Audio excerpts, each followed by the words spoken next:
Perlu kami sampaikan sedikit profil beliau. Pak Ustadz Dasat Latif ini menyelesaikan jenjang pendidikan beliau S1, S2, dan S3 di bidang ilmu komunikasi di Universitas Hasanuddin. Selain itu, beliau juga menempuh pendidikan S1 Peradilan Islam di Universitas Islam Negeri Alauddin Makassar. Saat ini di samping sebagai dosen di Universitas Hasanuddin, beliau juga sering diundang untuk menjadi dosen di Malaysia.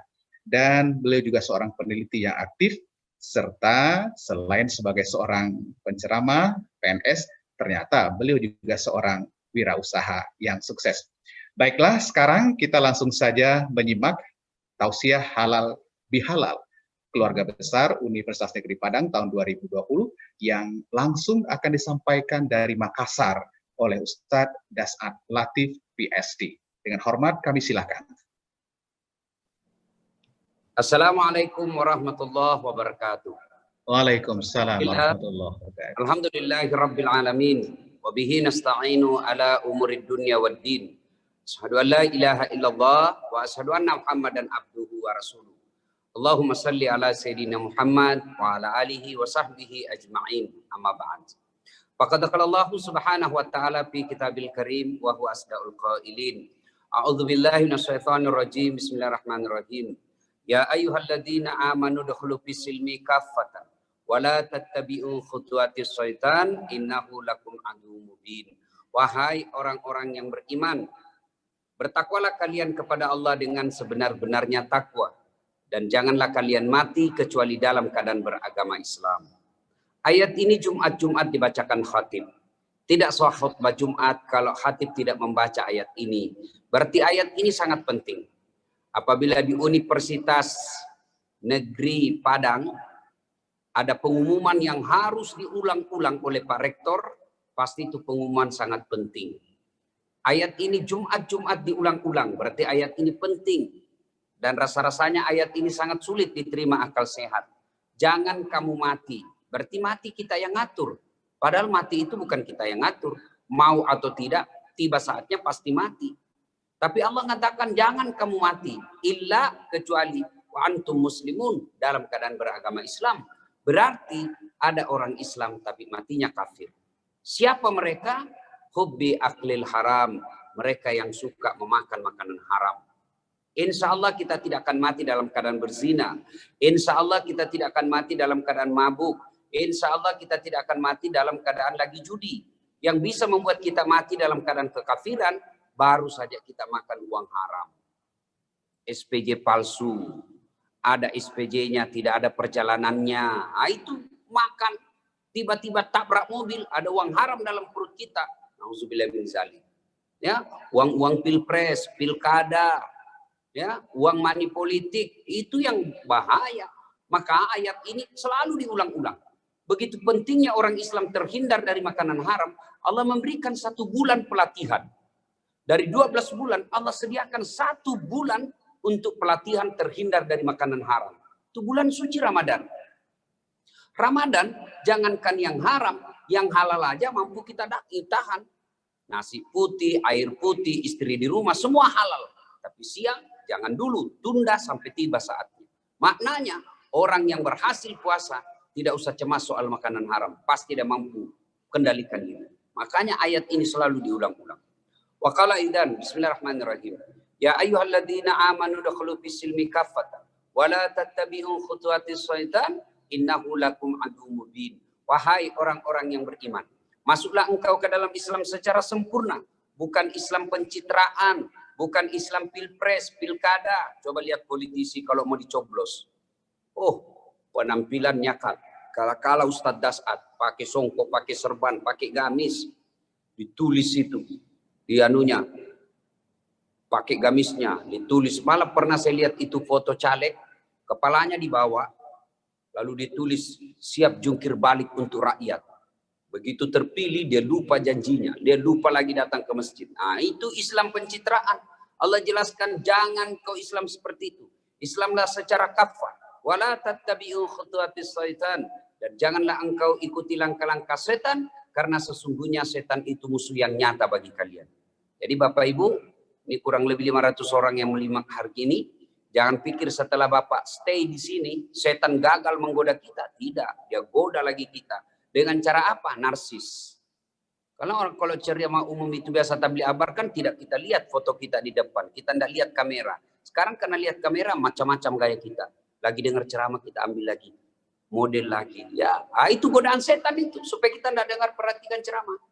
Nah, makanya posisikan kamera dengan tepat. Jangan juga terlalu di bawah. Akhirnya yang saya lihat, yang nampak di depan saya lubang hidung.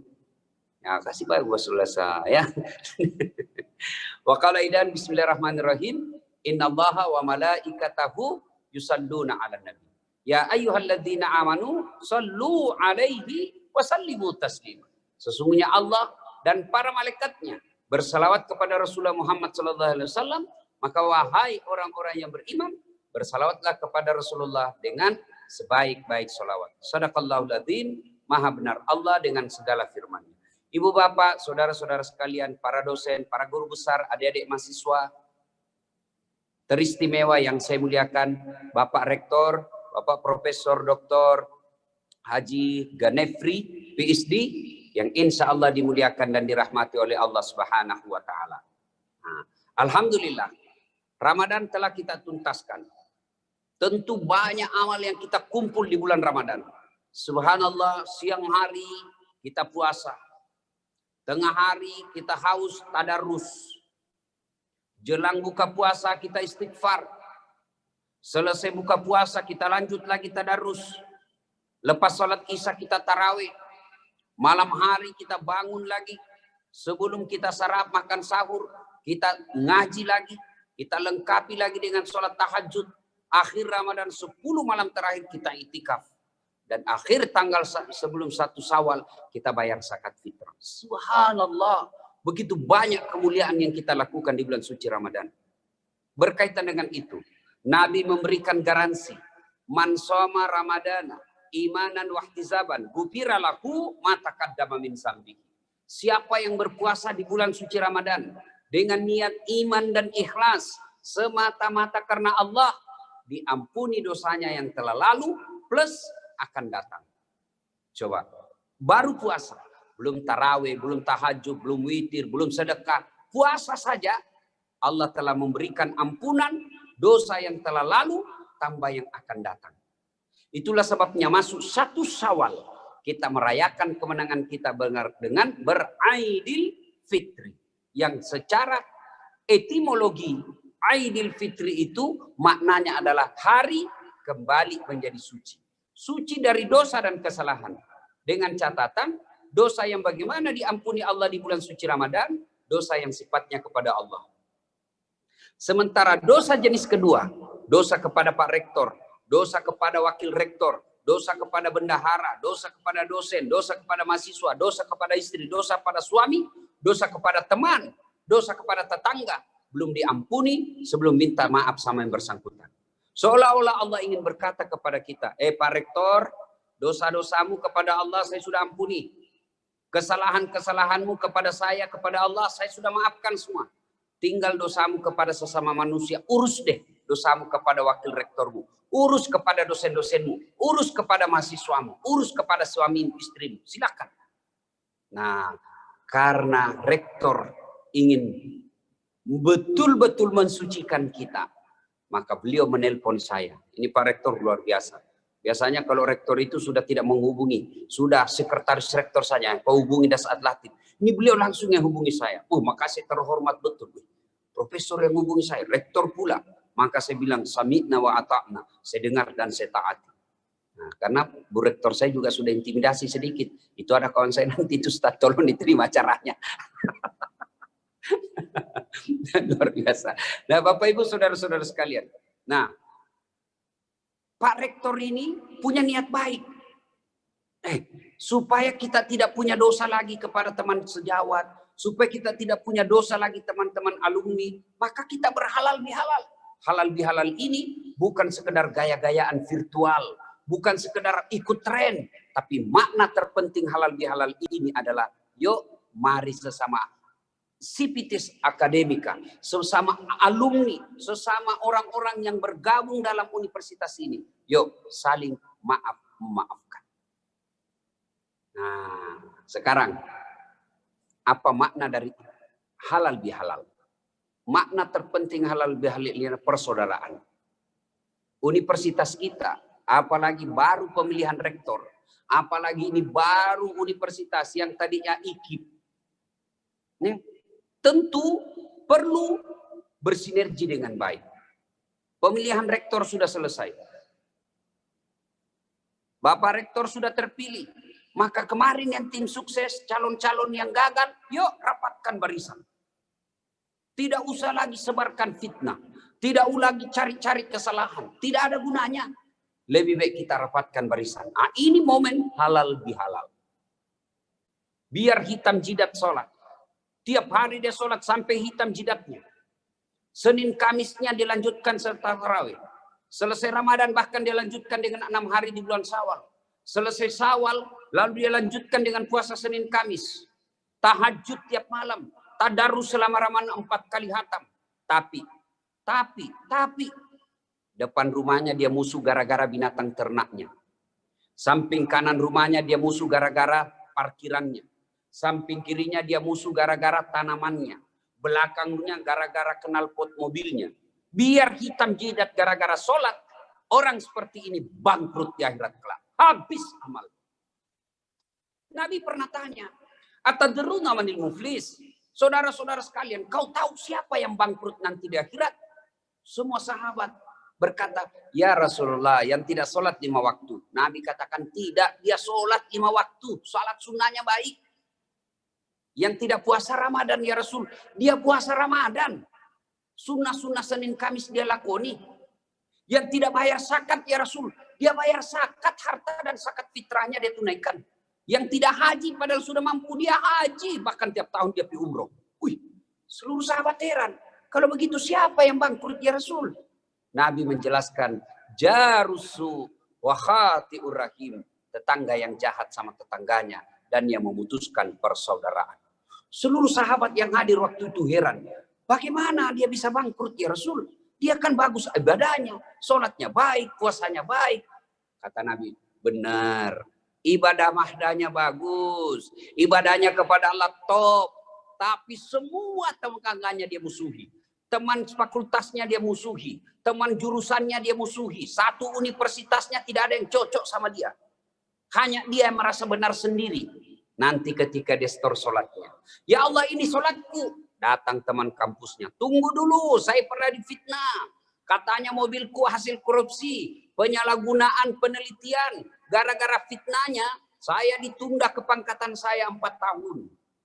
Saya dimutasi. Yang tadinya staf pengajar menjadi staf administrasi. Saya minta keadilan hari ini. Allah berfirman, ya sudah. Kalau begitu ambil sholatnya 20 tahun. Habis sholatnya 20 tahun. Dia setor lagi puasanya. Ya Allah ini puasaku 20 tahun. Datang lagi temannya. Saya pernah dulu itu satu fakultas. Saya satu komplek di perumahan universitas kita.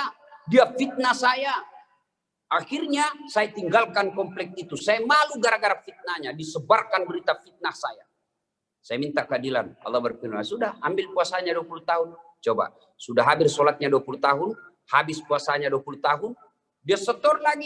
Ya Allah, ini zakatku. Datang lagi temannya satu fakultas. Saya juga pernah difitnah. Katanya anakku yang lurus rambutnya bukan anaknya suamiku. Karena suamiku keriting rambutnya. Dia tidak tahu anaknya lurus rambutnya karena sudah direbonding. Maka dia fitnah lagi. Nah, saya minta keadilan. Allah berfirman, sudah ambil zakatnya. Pak Rektor, habis semua amalnya Pak Rektor. Habis semua. Sudah habis semua amalnya. Masih ada yang datang. Saya juga pernah kasihan pegawai honor di fakultas. Dia ambil honorku. Dia potong honor saya. Saya mau melawan tapi saya pegawai honor. Nanti tidak jadi pajak pegawai negeri. Jadi PTT terus pegawai tidak tetap. 5 tahun TTP tetap tidak pegawai. Saya minta keadilan ya Allah. Dia bilang lah yang banyak amalnya nih. Macam mana pula? Bagaimana lagi Allah? Sudah habis amalku. Sudah tidak ada amal saya. Allah berfirman. Hei. Tidak ada kejahatan yang tidak balasannya. Kau ambil dosanya itu 2 tahun. Na'udzubillah min dzalik. Ada lagi yang datang, habis amalku, ambil dosanya 3 tahun. Ambil dosanya 1 tahun, habis amalnya kepada Allah. Sementara dosanya orang masuk. Inilah orang yang bangkrut. Maka Pak Rektor tidak mau ada staf akademik, pengajar, mahasiswa, alumni. Tidak mau ada yang bangkrut nanti di akhirat. Maka kita diajak untuk berhalal bihalal. Makna terpenting halal bihalal. Bapak maafkan saya maafkan Bapak. Selesai urusan. Maka kita berhalal bihalal. Jangan lagi sakit hati. Saya kan profesor. Saya dosennya. Gengsi dong minta maaf. Nah itu setan. Saya yang ngajar dia. Saya yang ngangkat dia. Zaman saya rektor itu diangkat jadi pegawai, jadi dosen. Masa saya minta maaf sama dia? Tuh setan yang ngomong seperti itu. Tidak ada orang hina karena minta maaf. Demi Allah. Semakin tinggi pangkat, semakin tinggi ilmu. Lalu dia rendahkan hatinya minta maaf. Itulah akhlak mulia yang dicontohkan Rasulullah Muhammad SAW. Nah ini poin pertama. Poin kedua yang ingin saya sampaikan. Ibu bapak saudara-saudara sekalian. Ya. Kepada siapa kita berhalal bihalal? Kepada siapa? Nah pertama dan utama ke orang tua. Saya heran lihat kita sekarang. Begitu selesai lebaran anak-anak kita, coba lihat anak-anak kita. Selesai dari Al-Markas, selesai dari Islam Center lebaran, kemana? Ke pantai. Memangnya ada dosamu di pantai dong? Langsung pergi tempat hiburan, beleng-beleng. Mestinya orang tua dulu. Kadang-kala dosen juga saya lihat berlebihan. Tinggi sekolahnya. Begitu selesai lebaran, pergi ke rumah Pak Rektor. Di belakang Pak Rektor. Pak Rektor sudah isa. Yang pertama, ibu bapak dulu. Saya heran lihat pegawai-pegawai negeri di kantor wali kota, di kantor gubernur. Selesai lebaran, kepala dinas langsung cari muka sama gubernur. Lebih awal ke kantor gubernur, ke wali kota. Ngapain kau cari muka? Allah sudah kasih kau muka. Siapa? Ya belum ada Pak. Terserah Pak. Cemen lu men. Siapa yang sekolahkan kita? Siapa yang jual warisan sehingga kita bisa jadi profesor? Orang tua kita. Masa kita lebih datang ke gubernur sebelum orang tua kita? Na'udzubillah min dzalik. Orang tua dulu. Datangi minta maaf orang tua. Cium tangannya. Bawa oleh-oleh. Tapi kalau bawa oleh-oleh jangan lagi bawa pulang.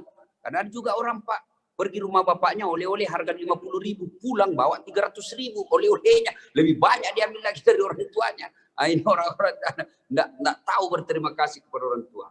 Nah ibu bapak saudara-saudara minta maaf. Anak-anak kita sobat sekalian. Saya bingung lihat anak-anak sekarang Pak. Coba lihat anak-anak sekarang. Santun betul sama pacarnya. Sama bapaknya kurang ajar. Ya, saya ini Pak. Lagi final test anak mahasiswa saya. Kan saya bilang, adik-adik sekalian. Handphone jangan simpan. Simpan di sudut kanan mejamu. Tidak boleh kau pegang handphone. Simpan sudut kanan. Sambil saya final test mengawas, tiba-tiba ada satu meja cewek, saya tertarik sehingga saya lihat handphonenya, wih, cakep betul cowokmu, karena itu kelihatan apa sih namanya wallpapernya, wih, cakep betul cowokmu dek. Dia bilang, ih, bukan cowokku itu Pak Ustadz, Pak Ustadz nggak gaul. Siapa itu dek? Lee Min Ho. Siapa ini Lee Min Ho? Dia bilang artis Korea. Oh, ini artis. Dia kenal kau? Tidak. Kau pernah teleponan? Tidak. Kau pernah dikirim pulsa? Tidak. Beleng-beleng ini. Ganti itu. Ngapain itu fotonya cowok artis Korea? Pernah kau ditelepon? Fotonya bapakmu di situ. Ganti. Tidak boleh kau lanjutkan ujian kalau kau tidak ganti. Ganti dulu. Dia gantilah. Tunggu dulu Pak Ustadz. Dia carilah fotonya bapaknya. Sudah terhapus Pak Ustadz. Astagfirullah. Inilah model anak-anak kita. Adik-adik nih yang menyaksikan saya ceramah ini. Adik-adik sekalian. Kalian mau sukses. Tidak penting keluar negeri sekolah. Tidak penting kursus bahasa Inggris. Anda. Saya ini kalau ini MC tadi sebut gelar saya itu terlalu panjang. Itu masih ada kurang satu itu. Masih ada gelar saya satu kurang itu. Doktor saya ada 2. Orang biasa bilang, bagaimana? Saya sempat difitnah Pak. Di universitas saya sempat difitnah. Bagaimana bisa dokter 2? Bersamaan waktunya. 1 luar negeri, 1 dalam negeri. Tidak masuk di akal. dia ceramah ke sana kemari. Mana bisa dia selesai? Bohong itu. Oh, saya enggak jawab. Saya cuma datang, saya kirimi itu rumahin fitnah saya. Saya kirimi ijazah saya, fotokopinya itu ijazah saya dua-dua. Kira saya tidak selesai. Orang bilang bagaimana caranya? Saya tidak pikir bagaimana caranya. Biar Allah yang atur caranya. Yang saya urus, saya muliakan orang tua saya. Saya yakin ridha Allah fi ridal walidain. Ridanya Allah tergantung ridanya orang tua. Demi Allah sampai detik ini. Setiap saya mau ujian, setiap apa saya mau lakukan, saya telepon ibu saya. Ibu saya sekarang usia 85 tahun. Tidak tahu bahasa Indonesia. Tapi begitu ada keputusan yang saya mau ambil, pasti saya minta pendapatnya. Meskipun bahasa Bugis, melok kalau masih sekolah, maga-maga mau, artinya begini, saya mau sekolah ambil ini, bagaimana menurut Kenapa saya kau tanya, nak? Apalah saya tahu ini, kau lebih tahu lah dari saya. Bukan ilmunya yang saya butuhkan, bukan sarannya yang saya butuhkan, saya ingin ridanya Allah. Ketika ibu saya senang, dia berpikir, wih, anak saya sudah tinggi gelarnya, sudah banyak pendidikannya, masih minta pendapat sama saya. Subhanallah, anak saya ini baik betul. Begitu ibu kita merasa tenang dalam hati, Allah pasti tersenyum kepada kita. Cuma kita mau pergi sekolah ke luar negeri, masuk proposal, pergi cari muka sama gubernur. Orang tua, bos. Orang tua.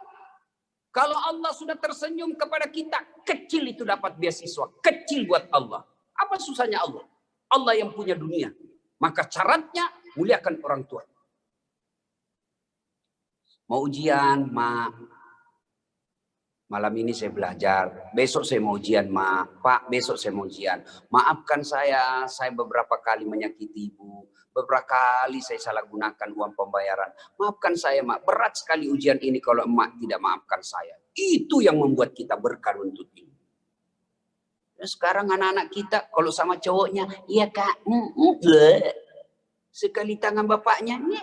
Coba lihat Prof, anak-anak mahasiswa kita. Coba lihat itu anak-anak sekarang ini. Kalau dia cium tangan sama bapaknya, dia tidak jabat tangan, tidak dicium gini. Sliding saja, Pak. Emang. Sekali cowoknya, beleng-beleng.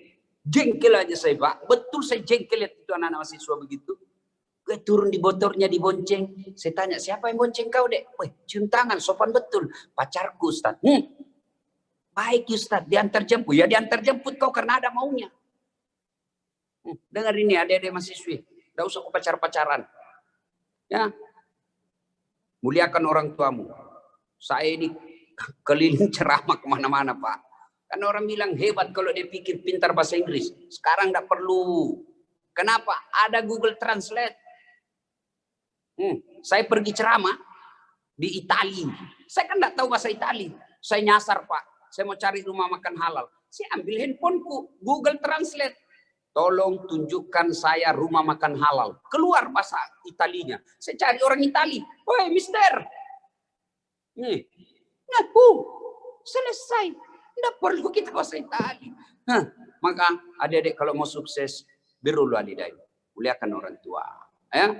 Bapak-bapak dosen, muliakan orang tua. Selesai gajian, kirim ke orang tua. Kasih bonus. Nah, ini pertama kepada orang tua. Yang kedua, kita berhalal bihalal kepada siapa? Kepada istri. Ini bapak-bapak dosen ini, apalagi yang pernah kuliah ke Jawa, Malaysia, bapak pernah khilaf, berselingkuh, minta maaf, Pak. Minta maaf. Syaratnya sebut judulnya. Maafkan saya, Bu. Apa judulnya kok tiba-tiba minta maaf? Tidak usah, nanti mau ngamuk lagi lah. Apa sebabnya? Apa ini kok tiba-tiba minta? Nanti kok ngamuk lagi, Bu. Enggak, benar kok enggak ngamuk. Benar. Maafkan saya, Bu. Waktu saya dulu pendidikan di Bandung, saya hilaf. Ada perempuan mirip betul sama kau, Bu. Maafkan saya, Bu. Saya hilaf. Kata istrinya, saya maafkan kau, Pak. Karena waktu kau pendidikan, saya juga selingkuh di belakang. Nauzubillah min zalik, ya, mudah-mudahan tidak ada Bapak Ibu dosen yang begini. Ya, minta maaf. Bapak-bapak dosen, Bapak bisa jadi doktor, Bapak bisa jadi profesor, Bapak bisa tenang mengajar karena ada istri yang membantu kita. Maka muliakan istri. Kata Nabi, bukanlah bagian dari umatku suami yang tidak tahu memuliakan istrinya. Coba, berapa istri Nabi, Pak? Berapa? Berapa istri Nabi, Pak? 11. 11. Dari 11 istri Nabi tidak ada satu pun mengatakan saya menyesal menikah sama engkau ya Muhammad. Tidak, 11 Pak. Semua bahagia. Kita, satu aja istri kita, satu menderita lahir batin. Maka selesai ini minta maaflah sama istri. Cium tangannya, cium jidatnya. Saya pernah kasus Pak. Ada orang bangkrut, jatuh bangkrut. Datang curhat sama saya, minta didoakan, minta dihadiahkan amalan. Saya tanya, bagaimana penghormatan Bapak kepada istri selama ini? Itu dia Ustadz, saya lebih senang istrinya orang daripada istri saya. Saya bilang itulah sebabnya, tidak usah banyak bicara. Muliakan istrimu, cium tangannya, kalau perlu cium jidatnya. Dan ini Bapak Ibu dosen dengerin. Mulai besok ya amalkan itu Pak, jadi amalan. Seperti yang lakukan Nabi. Apa? Bersedekah kepada istri sebelum keluar rumah. Apa sedekahnya? Cium jidat. Nah, coba besok mulai diamalkan Pak. Setiap mau keluar, cium. Bu, ayo saya sedekahi kau. Nah, itu sedekah. Kalau Bapak dosen lupa ya ingatkan Ibu, Pak sedekah. Nah ya. Nah Ibu Bapak saudara-saudara sekalian. Lalu yang ketiga, kepada siapa kita berhalal bihalal? Kepada teman kantor. Ini dulu. Teman fakultas, teman jurusan. Karena kita paling sering berinteraksi. Setelah itu kepada tetangga. Nah, Ibu Bapak, saudara-saudara sekalian, yang poin ketiga yang ingin saya sampaikan, lalu apa hebatnya orang yang punya banyak teman? Orang yang banyak teman, satu, murah rezekinya. Saya di Makassar, Pak Rektor, hampir tidak pernah laku duit saya. Kemana-mana saya pasti ada yang bayarkan. Saya nongkrong keruak warkop, begitu saya mau bayar, sudah ada yang bayar Ustaz. Saya ke pasar, itu istri saya di rumah paling senang kalau saya ke pasar. Kenapa? Tidak pernah laku duit saya. Begitu saya baru turun dari mobil, sudah yang teriak, Assalamualaikum Ustaz. Dalam hatiku aman dan terkendali. Ada isi telur, ada isi ikan, ada isi sayur. Saya tanya, berapa Pak Haji? Tidak usah Pak Ustaz. Tidak enak Pak, masih pagi-pagi. Berapa? Tidak usah Pak Ustaz. Dalam hatiku, memang itu yang kutunggu. Coba, banyak teman, banyak rezeki. Yang kedua, banyak teman, gampang selesai masalah. Saya mau pergi perpanjangan SIM di kantor Portabes. Begitu saya turun, Pak Kapolres sudah lihat. Assalamualaikum Pak Ustadz. Waalaikumsalam. Ada apa ini Ustadz? Perpanjangan SIM komandan. Langsung panggil Kasat Lantas. Pak Kasat, tolong bantu Pak Ustadz. Selesaikan SIM-nya. Ingat ya, jangan lagi kau minta uangnya. Dosa kau uang Ustadz kau makan. Selesai masalah saya. Banyak teman, gampang selesai masalah. Yang ketiga, banyak teman, gampang terpilih pemilihan rektor. Yang banyak teman, banyak yang pilih kita. Yang keempat, banyak teman, sehat walafiat. Banyak yang doakan. Maka merugi orang yang selalu mencari musuh. Wa'tasimu bihablillahi jami'a wa la tafarraqu. Berpegang teguhlah engkau kepada tali persaudaraan agama Allah dan janganlah engkau bercerai-berai. Mengaplikasikan persaudaraan, pesannya Nabi, umatku itu seperti badan ini.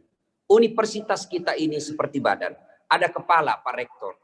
Ada mata, telinga, dan pendengaran, humas. Ada tangannya dua, ada mahasiswa dan dosen kita. Ada kakinya, ini mungkin PR-nya, dan lain sebagainya. Semua satu fungsi. Ada kepala, ada kaki, tapi satu tujuan, mengangkat citra dan martabat universitas kita. Pak Rektor tidak boleh merasa lebih hebat daripada dosen. Dosen tidak boleh seenak-enaknya menghina rektornya.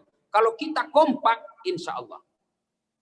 Coba lihat tangan kita. Tangan kanan gatal tanpa disuruh kiri yang garuk. Tangan kiri yang gatal tanpa diundang kanan yang garuk. Gatal dua-duanya kerjasama. Begitu mestinya universitas kita. Coba lihat anak muda jalan-jalan. Tak hantu kakinya di malam hari. Begitu tak hantu kaki tak hantu otomatis teriak. Kaki tak hantu mulut yang berteriak. Mata mencari, mana yang sakit. Mulut meniup, tangan mengusap. Padahal kaki yang berperkara. Tidak ada orang tak hantu kakinya langsung berkata, siapa suruh kau pergi jalan? Jalan lagi. Begitu mestinya di universitas kita. Yang satu sakit, yang lain ikut merasakan. Ada yang hina rektor kita, semua dosen, mahasiswa marah. Jangan kau hina rektor kami. Kau hina rektor kami. Kami ke satu universitas kau hadapi. Itu kalau mau maju. Tapi kalau ada musuh dalam selimut, menyebarkan fitnah, menyebarkan kedengkian, itu pasti universitas kita akan jalan di tempat dan kita termasuk orang-orang yang merugi. Ketika universitas lain sudah ngebut, kita masih sibuk membenahi dalam diri karena ketidakkompakan. Nah, ibu bapak, saudara-saudara sekalian, dan pada akhirnya mari kita mewujudkan persaudaraan kita. Tidak ada kedamaian bagi mereka yang memutuskan persaudaraan.